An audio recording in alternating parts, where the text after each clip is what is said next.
What would you do if your fiancée asked for permission to spend one last night with her ex-boyfriend, just 10 days before your wedding? Now, what if I told you she'd been planning this betrayal for months, conspiring with her best friend while you were picking out wedding rings and writing vows? This is exactly what happened to Bradley Morrison, a successful software architect who thought he was living his dream life in Denver, Colorado. 4 years of love, trust, and building a future together, all destroyed by one shocking request that would expose a web of deception so calculated it left 150 wedding guests witnessing the most devastating altar revelation you've ever heard. But here's what makes this story absolutely unforgettable. Bradley didn't just walk away. He didn't quietly cancel the wedding. What he did instead became legendary among everyone who witnessed it, and today, I'm going to share every single detail of how one man turned the worst betrayal of his life into the most powerful moment of self-respect I've ever seen. If you've ever been deceived by someone you trusted completely, or if you've ever wondered whether you'd have the strength to stand up for yourself when it matters most, this story will change how you think about love, manipulation, and the price of keeping your dignity intact. Before we begin, if you believe that trust is the foundation of any relationship, hit that subscribe button right now. And if you've ever had that gut feeling that something wasn't right in your relationship, drop a comment below. I read every single one and your story matters. Bradley Morrison had everything figured out. At 32, he was earning 6 figures as a software architect, owned a downtown Denver loft with mountain views that his friends constantly envied, and maintained the kind of organized life where his gym schedule, meal prep, and investment portfolio all ran like clockwork. But despite all his success, Saturday nights often found him alone, wondering if building the perfect life meant anything without someone to share it with. That changed on a sunny afternoon in Washington Park at his college roommate's barbecue. Bradley wasn't even planning to stay long. He had code to review for Monday's presentation. But then he heard this laugh. Not a polite, controlled laugh, but something genuine and unrestrained that made everyone around automatically smile. That laugh belonged to Rebecca Fitzgerald, though everyone called her Becca. She was 28. Worked as a marketing director for a sustainable fashion startup, and had this energy that transformed ordinary moments into memories. Auburn hair that caught sunlight like copper, green eyes that seemed to really see people instead of just looking at them, and this way of listening that made you feel like the most interesting person in the world. But what really got Bradley? She called him out on his workaholic tendencies within 5 minutes of meeting him. "Let me guess," she said, holding a craft beer and studying him with amused eyes. "You've already mentally planned your exit strategy from this party. You're thinking about work right now, and you probably have your entire week scheduled down to 15-minute intervals." Bradley was stunned. "How could you possibly know that?" "Because you've checked your phone 3 times since we started talking, you're drinking water at a barbecue, and you have that look, like you're physically here but your mind's already at Monday's meeting." Instead of being offended, Bradley found himself laughing, really laughing, for the first time in months. They talked for 3 hours that afternoon about everything from hiking 14ers to whether artificial intelligence would save or doom humanity. When Becca mentioned she'd been wanting to try this new Lebanese restaurant downtown, Bradley surprised himself by immediately asking if she'd like to go together. Their first year together felt like those movie montages where everything just works. Coffee dates turned into weekend adventures in Rocky Mountain National Park. Cooking together became their Sunday tradition. Becca teaching Bradley that recipes were actually just suggestions, Bradley teaching Becca that measuring cups existed for a reason. She introduced him to contemporary art museums, he introduced her to coding basics. They balanced each other perfectly. Bradley's family fell in love with Becca almost as fast as he did. His mother, Patricia, a retired school principal who rarely approved of anyone, started calling Becca directly just to chat. These weren't quick check-ins either. Hour-long conversations about books, gardening, and Patricia's secret dream of writing a novel. His father, Robert, who ran a small accounting firm and typically communicated in grunts and nods, actually engaged in full conversations when Becca was around. He even smiled, something Bradley's friends treated like a mythical sighting. But the real test was Bradley's younger sister, Melissa. As a prosecutor who spent her days dealing with humanity's worst, Melissa trusted absolutely no one. She'd scared off Bradley's previous girlfriends with interrogation-style questions and barely concealed skepticism. But Becca? Melissa invited her to girls' nights within 2 months. By year 2, they were texting memes to each other daily and planning surprise parties for Bradley together. The proposal came after 18 months, at Maroon Bells during peak fall colors. Bradley had practiced his speech 50 times, but when the moment came, surrounded by golden aspens with the mountains reflecting in the lake, he forgot every word. He just dropped to one knee and said, "Becca, you make me want to be present in my own life. Marry me?" She said yes before he even finished, tears streaming down both their faces. An elderly couple hiking past started clapping, and soon other hikers joined in. Someone took their photo with the mountains behind them. It became their save-the-date card 9 months later. Wedding planning consumed their next year. Becca approached it with the intensity of a military campaign, creating color-coded spreadsheets, vendor comparison matrices, and Pinterest boards for every possible detail. They booked the Grant Humphreys Mansion, a historic Denver venue that looked like something from a European fairy tale. They chose a farm-to-table caterer after attending 12 tastings. Becca found a dress that made her look, in Bradley's words, like moonlight became a person. Everything was perfect. Their friends called them relationship goals. Their families were already treating them as married. Bradley had never been happier, never more certain about anything in his meticulously planned life. Have you ever been so blinded by love that you missed the warning signs completely? Looking back, were there moments you ignored because admitting the truth would shatter everything? Drop a comment below. Your story could help someone else recognize what they're going through. But Bradley's perfect life was about to reveal its first crack. And it started with a name from the past, Trevor Dalton. Bradley knew about Trevor Dalton from their third date. Becca had been refreshingly honest about her romantic history, explaining how she'd spent 3 years with Trevor during her mid-20s when they both worked at a Chicago advertising agency. The way she described him painted a clear picture, brilliantly creative but completely unreliable. Passionate about everything but unable to commit to anything. The kind of person who'd convince you to quit your job to travel the world, then disappear when the first bill came due. It was one of those relationships that taught me what I don't want, Becca had explained over wine that night. Trevor was chaos. Exciting chaos, sure, but chaos nonetheless. I moved to Denver partly for the job, but mostly to start fresh. I needed stability, reliability, someone who actually shows up when they say they will. Bradley appreciated her honesty. Everyone had a past. The fact that she could analyze it so clearly and learn from it made him respect her more. Trevor became just another name that occasionally surfaced when Becca ran into mutual Chicago friends on social media. A ghost from another life that no longer mattered. Or so Bradley thought. 6 weeks before their wedding, something shifted. It started small. Becca checking her phone during conversations, quickly closing apps when Bradley walked by, smiling at messages she didn't share. When he'd ask who she was texting, she'd wave it off as wedding coordinator updates or bridesmaid group chat drama. Bradley noticed but didn't push. Wedding planning was stressful. He figured she needed space to handle things her way. Then came the tears.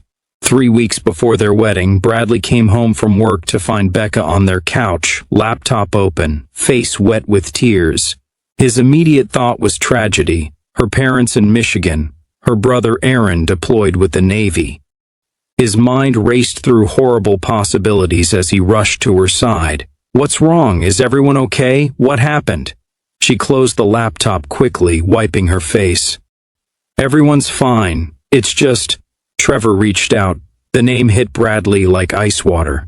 "Your ex? The chaos guy from Chicago?" He saw our engagement announcement online. He's been in therapy, working through his issues. He wanted to apologize for how things ended between us. She took a shaky breath. "He's moving to Seattle next week for a fresh start. He just wanted closure before starting his new life. And this made you cry because..." Becca looked at him with red-rimmed eyes. "Because it brought back memories, Bradley. Not good memories, not I miss him memories, but just memories. First loves leave marks, you know, even when they're wrong for you. Especially when they're wrong for you." She grabbed his hand, squeezing tight. "But that's all it is. Old memories surfacing before I close that chapter forever. You're my future. You're my choice. You're everything he couldn't be." Bradley wanted to believe her. The logical part of his brain was sending up flares, but the part that loved her, that had already sent out 150 wedding invitations, that had put deposits down on vendors, that had watched his mother cry happy tears at the dress fitting, that part won. "Okay," he said, pulling her close. "But no more contact, right?" He apologized. "You got closure, that's it?" "Of course," she whispered into his shoulder. "That's it." But her phone kept buzzing.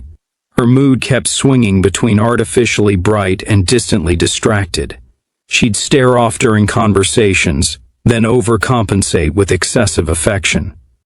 She started going to bed earlier, taking her phone with her, claiming exhaustion from wedding stress. Here's what Bradley didn't know. Trevor's therapy hadn't changed him at all.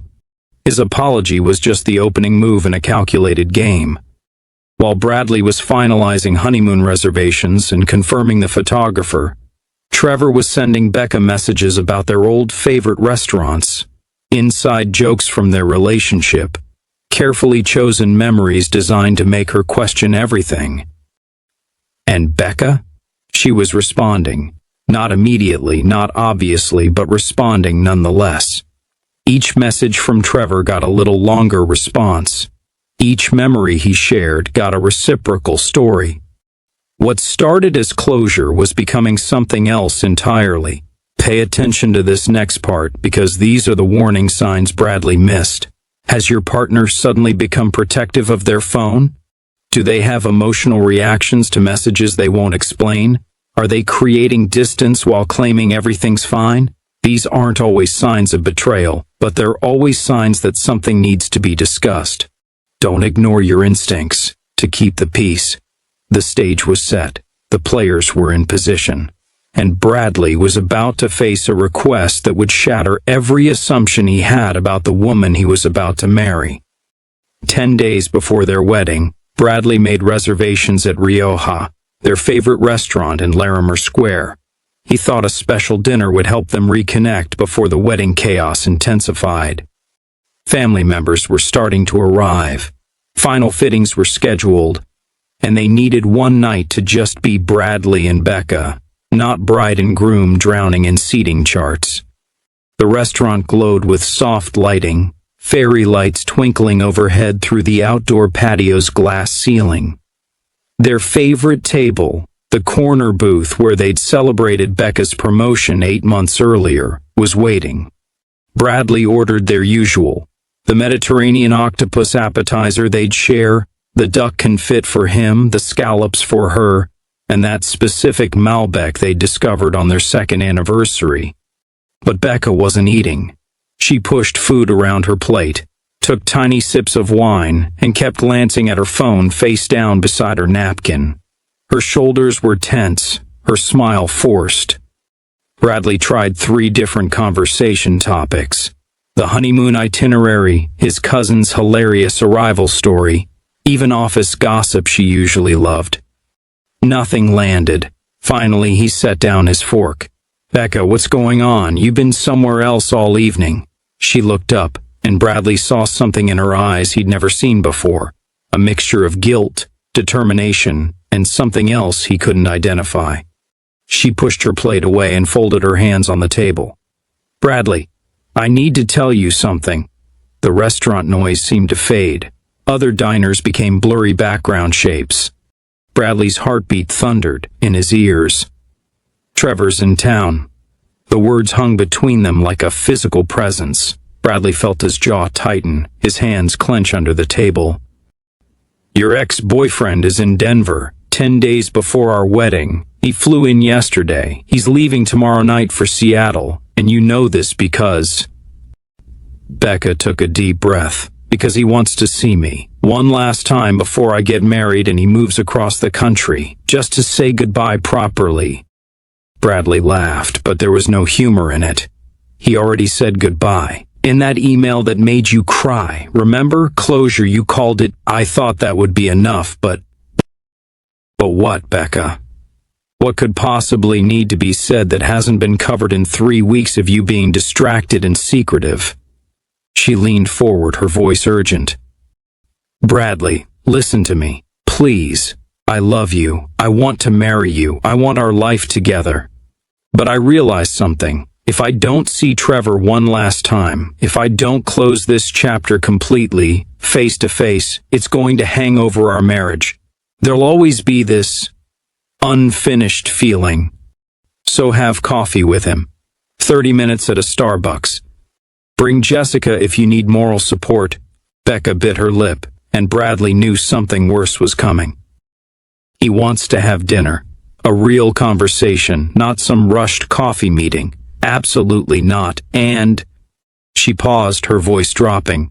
"He asked if I could stay to talk things through properly. At his hotel. Just to talk, Bradley. Just to get everything out so we can both move forward." Bradley stood up so fast his chair scraped against the floor.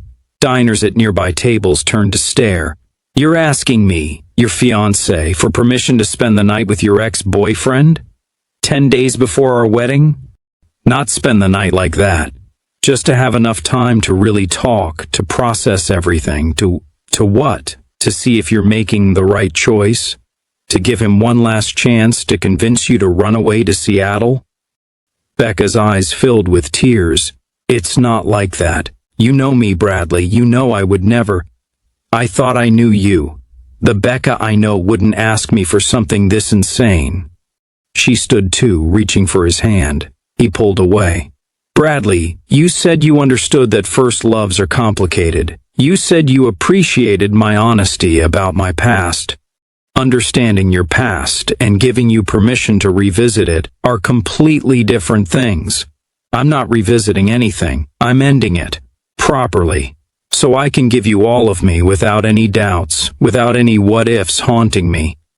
The manipulation was masterful, really. She was making this about their future happiness, making Bradley the bad guy if he said no, making his completely reasonable boundary seem like jealous, controlling behavior. "If you don't let me do this," Becca continued, her voice soft but firm, "I'll always wonder. Every time we have a fight, every time things get hard, part of me will wonder about the path not taken. But if you trust me, if you give me this one night to say goodbye properly, I'll be completely yours. No looking back, no regrets, no unfinished business."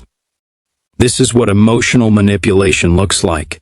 Making unreasonable requests seem logical, making your boundaries seem like trust issues, making you responsible for their future happiness by agreeing to something that goes against every instinct you have. Bradley stood in that restaurant watching the woman he loved cry, feeling 150 wedding guests bearing down on him, seeing his entire future balanced on this moment.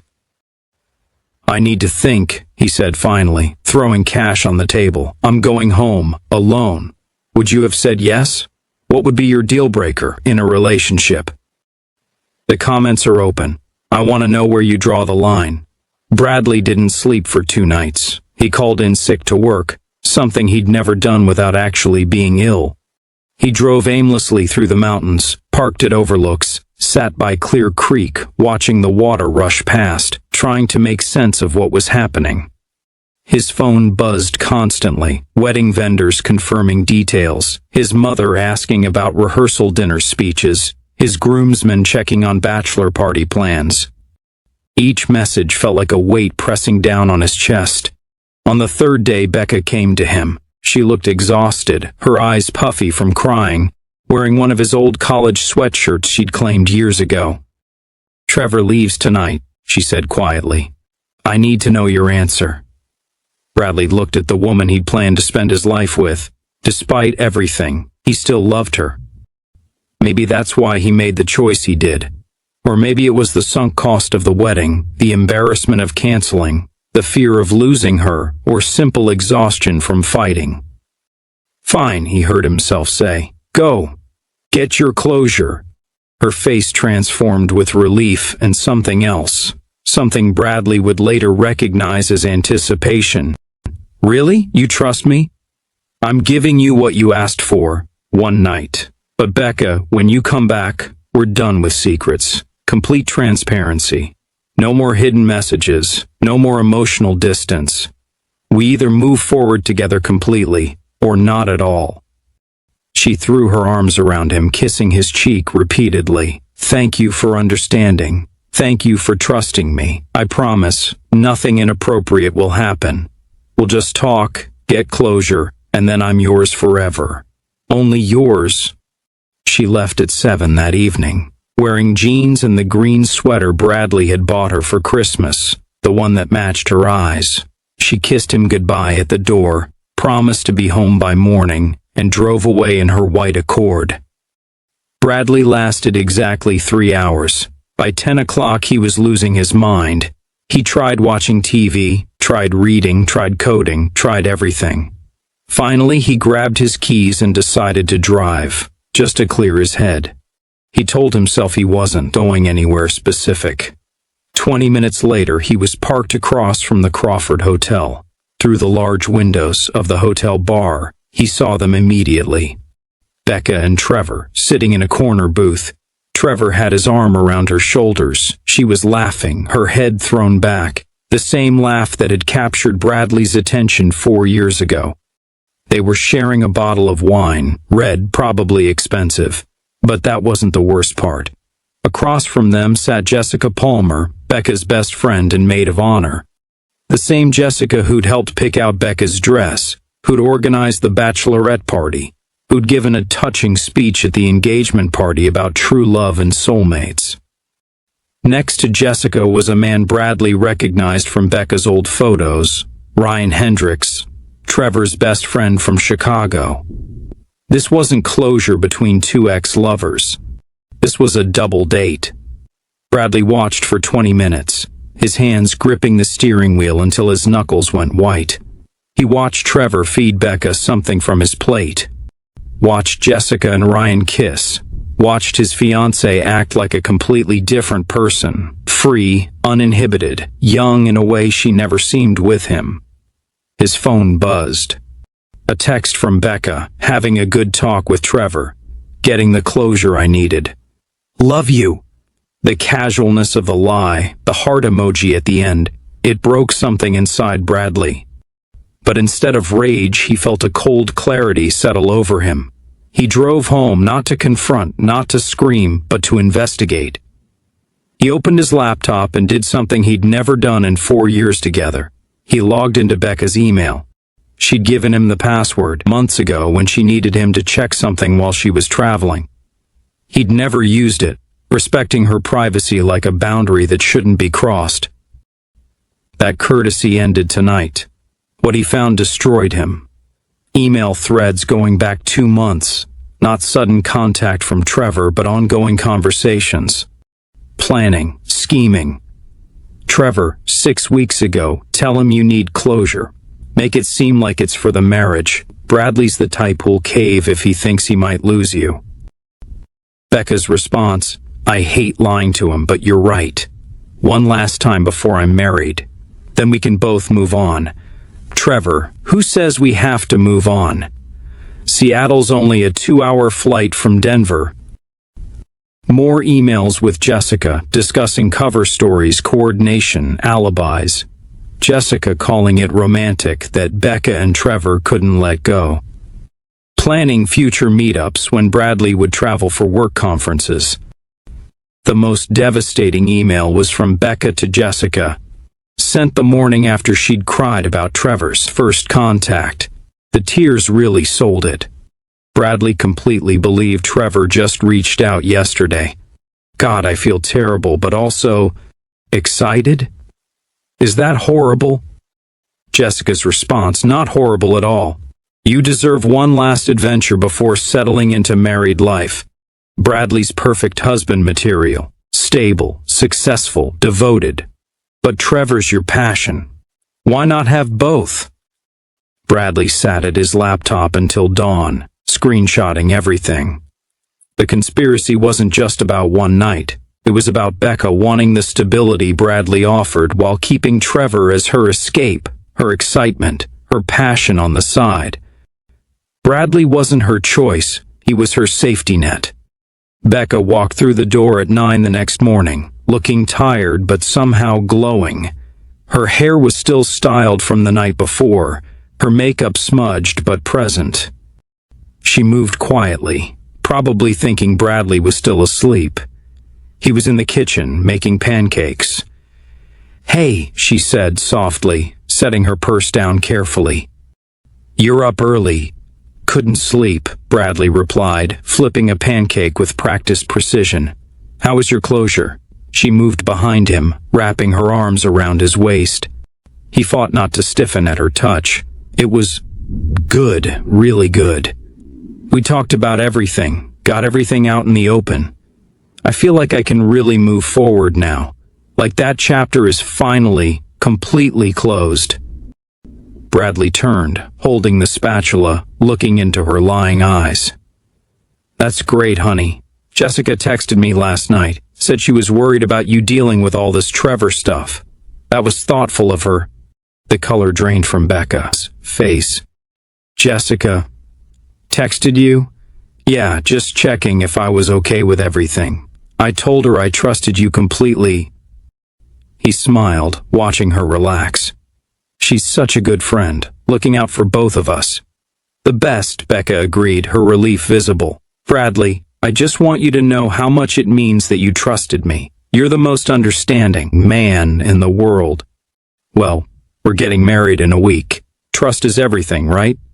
She kissed his cheek. Everything. Bradley served breakfast, keeping his performance flawless. Inside, he was planning. The moment Becca went to shower, Bradley made 3 calls. First, Christopher Lawson, his best man and college roommate who now worked in cybersecurity. Bradley told him everything, forwarded the screenshots, and asked for help. Brad, this is insane. What do you need? I need you to be ready for what I'm planning, and I need you to act completely normal at the wedding events this week. Whatever you need, brother. This woman's going to regret ever lying to you.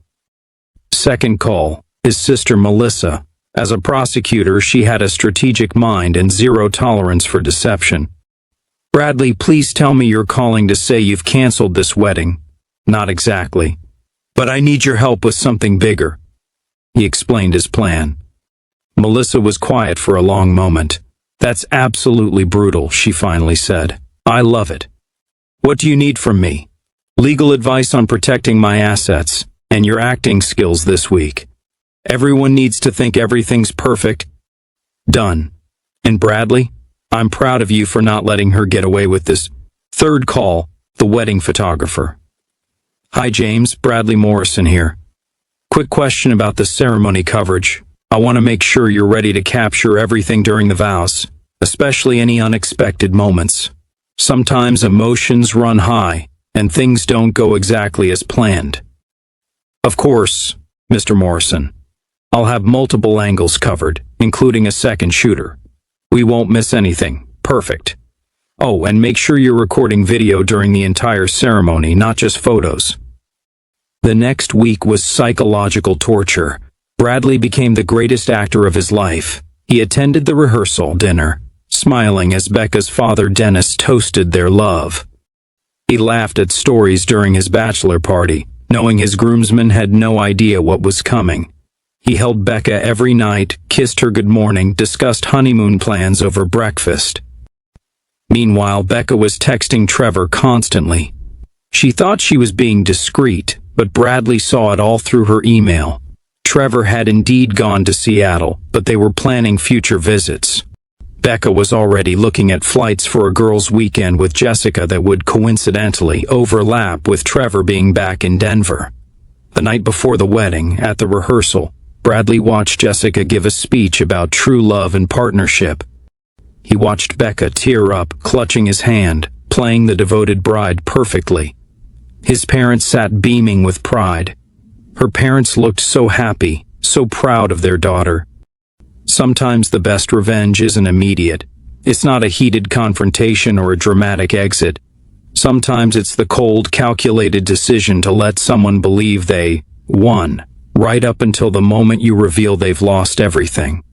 Bradley wasn't just ending a relationship. He was about to deliver a lesson in consequences that everyone present would remember forever. The wedding morning dawned perfect. Clear Colorado sky, mild temperature, the mountains visible in the distance. 150 guests were arriving at the Grant Humphreys mansion. Flowers were being arranged. The cake was being delivered. Bradley put on his tuxedo, fixed his bow tie, and looked at himself in the mirror. "It's time," he said to his reflection.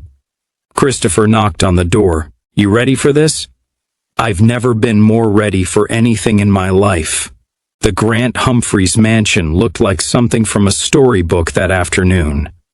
White roses and baby's breath lined the aisle. Colorado sunlight streamed through tall windows, and 150 guests sat in perfectly arranged rows. Bradley's side was full of colleagues from the tech world, college friends, extended family from Fort Collins. Becca's side hosted her Michigan family, sorority sisters, and the entire marketing team from her startup. The string quartet began playing Pachelbel's Canon. Bradley stood at the altar with Christopher and his 4 other groomsmen, watching the procession begin. Jessica walked down first as maid of honor, smiling brilliantly, holding her bouquet like a trophy. She winked at Bradley as she took her position, completely unaware of what was coming. Then the music changed to the wedding march. Everyone stood. Becca appeared at the entrance on her father's arm, and Bradley had to admit, she looked stunning. The dress was everything she'd dreamed about, fitting perfectly, flowing like water as she walked. Her hair was styled in an elegant updo with small pearls woven through. Her smile was radiant, her eyes locked on Bradley's, playing the part of the devoted bride to perfection. Dennis walked his daughter down the aisle with obvious pride, his chest puffed out, nodding to relatives as they passed. When they reached the altar, he kissed Becca's cheek, shook Bradley's hand firmly, and said loud enough for the front rows to hear, "Take care of my little girl." "Always," Bradley replied, maintaining eye contact. The officiant, a family friend who'd gotten ordained specifically for this wedding, began the ceremony. "Dearly beloved, we are gathered here today to witness the union of Bradley Morrison and Rebecca Fitzgerald." The traditional opening words flowed over the crowd. Becca's cousin read a passage from Corinthians about love being patient and kind. Bradley's college roommate read an excerpt from The Alchemist about finding your personal legend. Both mothers lit the unity candles, Patricia with tears in her eyes, Gloria beaming with joy. Then came the vows. "Before we exchange our personal vows," the officiant said, "Bradley has asked to share something special with everyone." Becca smiled, squeezing Bradley's hands, probably expecting some romantic gesture. Several guests pulled out phones to record what they assumed would be a beautiful moment. Bradley turned to face the crowd, the microphone in his hand.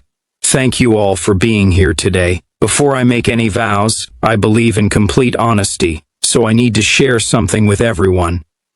The crowd leaned forward, expecting a heartfelt speech about love and commitment.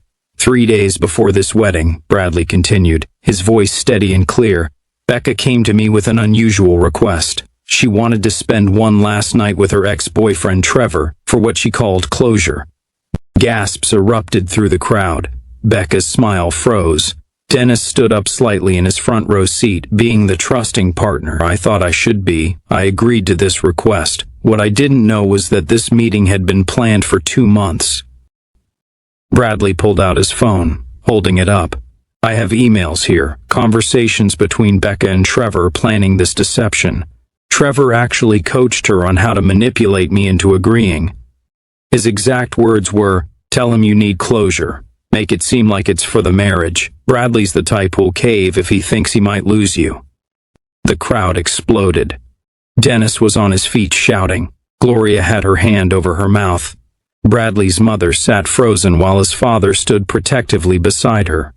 But wait, Bradley raised his voice over the chaos. It gets better. Her maid of honor, Jessica, standing right there, was in on it. She helped coordinate the lies, even calling it romantic that Becca wanted to keep Trevor in her life after we were married. Jessica's face went white. She dropped her bouquet. Oh, and those future girls' weekends Becca was planning with Jessica? Those were actually planned, meetings with Trevor in different cities. Bradley turned back to Becca, whose face had gone from white to red, tears starting to stream down her cheeks. "So, Rebecca Fitzgerald, I do not take you to be my wife. This wedding is off. I will not marry someone who views me as the safe choice, while keeping their ex-boyfriend as their passion on the side."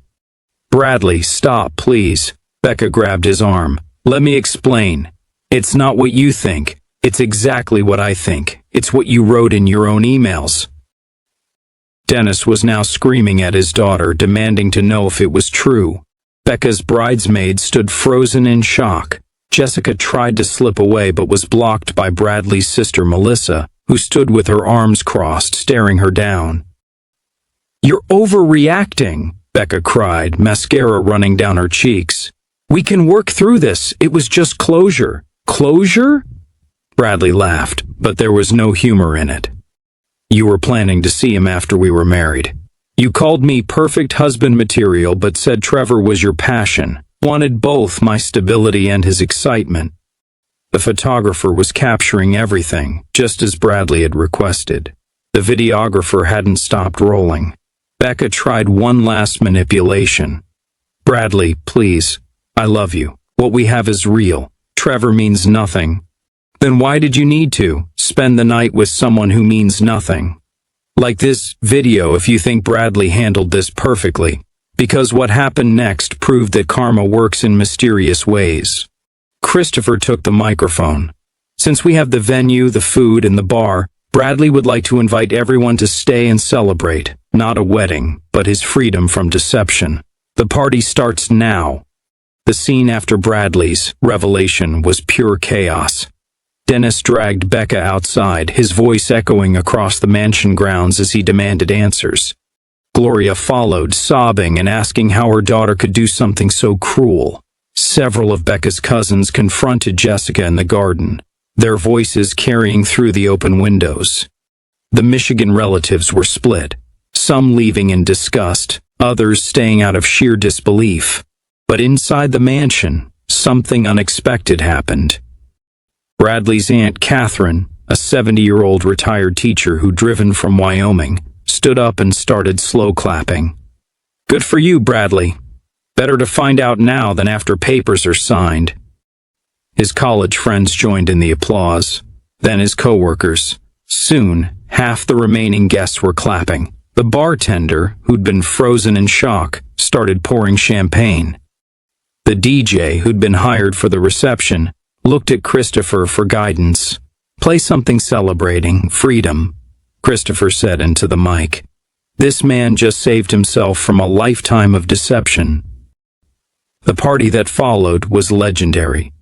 Bradley's sister Melissa gave an impromptu toast about having the courage to value yourself over comfortable lies. His father, Robert, who rarely showed emotion, hugged him in front of everyone and said, "I'm proud of you, son." This took real strength. The wedding photographer approached Bradley during the party. "I've shot over 300 weddings. This is the first time I've seen someone stand up for themselves like that." The photos from today, they tell a story about self-respect that's more powerful than any traditional wedding album. Meanwhile, Becca's family had retreated to the parking lot. Through the windows, guests could see Dennis pacing, phone in hand, probably calling relatives who hadn't attended. Becca sat on a bench, still in her wedding dress, Jessica beside her, both crying. They'd gone from bride and maid of honor to social pariahs in 10 minutes. The story exploded on social media within hours. A guest's video of Bradley's revelation went viral on TikTok, gaining 2 million views in 3 days.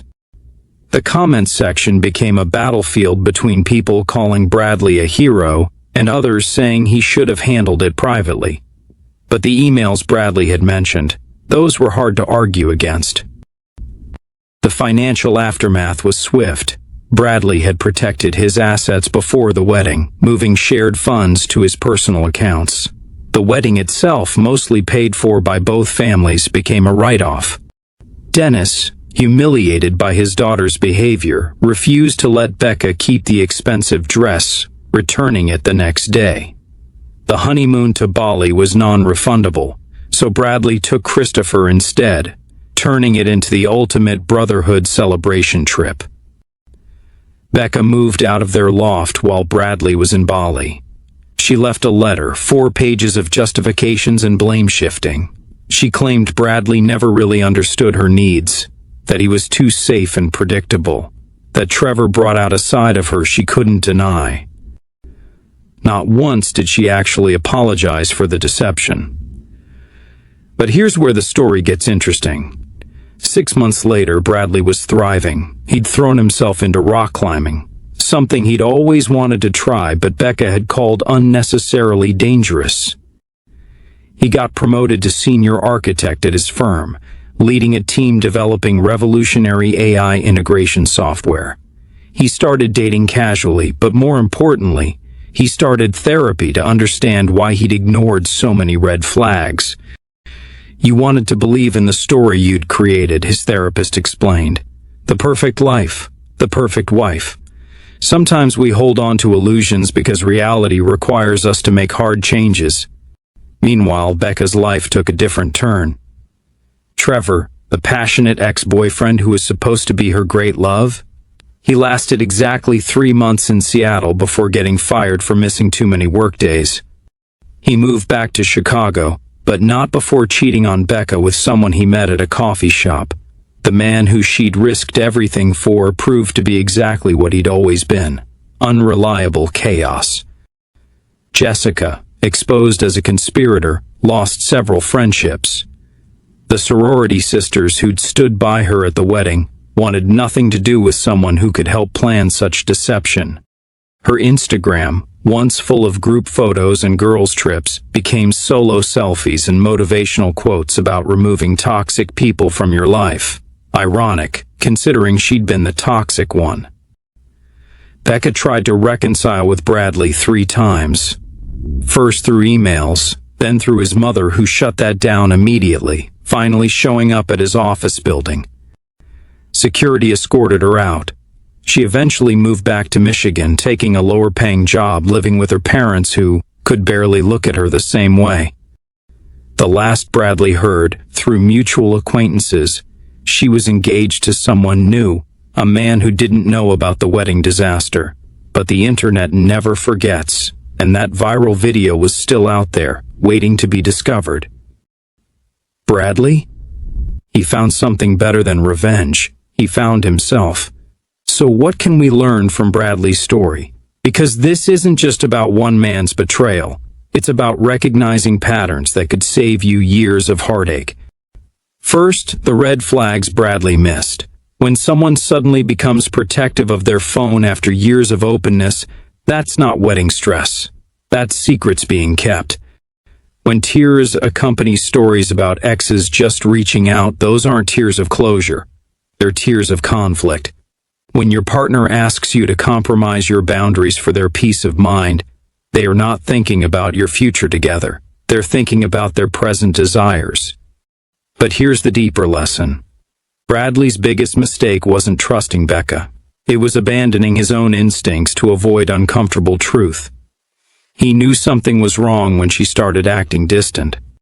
He knew that request was insane when she asked it.